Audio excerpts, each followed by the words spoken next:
there is a theory that there are people who should never meet. In fact, there's a wonderful book by Ruth Rundell, it's a whodunit, about two young people in working class London that that don't know each other, that move this way towards each other, and it's a thriller, you know.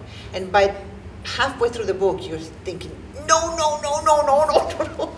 And they meet, and catastrophe happens. And these two people must never meet because of who and how and what they are. And they do meet, and it's a train wreck.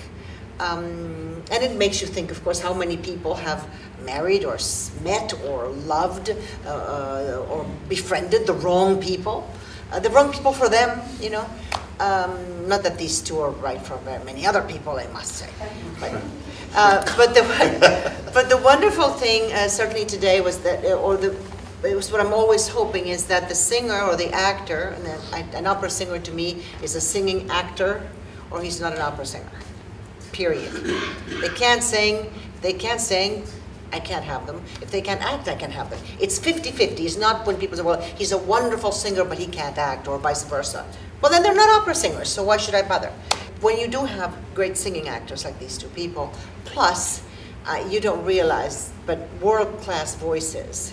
Very seldom do you find Carmens today are usually sung now, because it's easier, by low sopranos that don't have the bottom heft that Leanne has, so Carmen becomes slightly not dangerous because of the lack of those low tones, you know, that the chest voice that can come out here. She can terrify you, and Carmen should be at times terrifying. You want from people like this, you want them to bring their own stuff. I don't do puppet theater.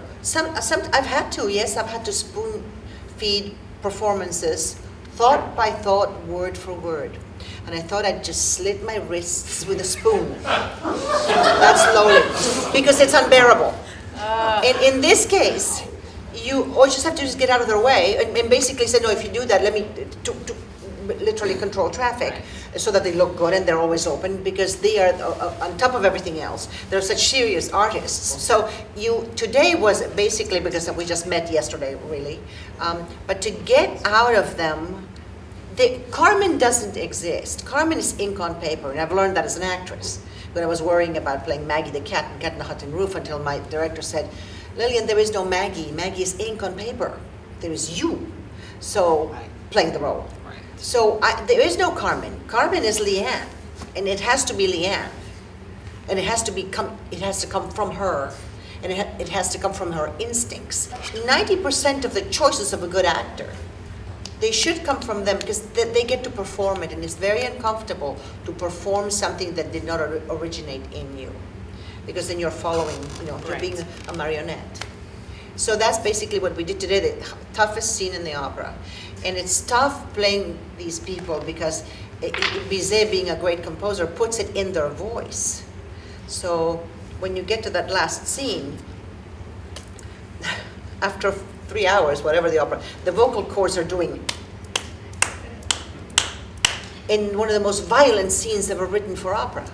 It's astonishing. I would be terrified, and vocally terrified, because being a great composer, it's in the music. Right. He writes the music so that you cannot sing it in any other way. It has to go that way.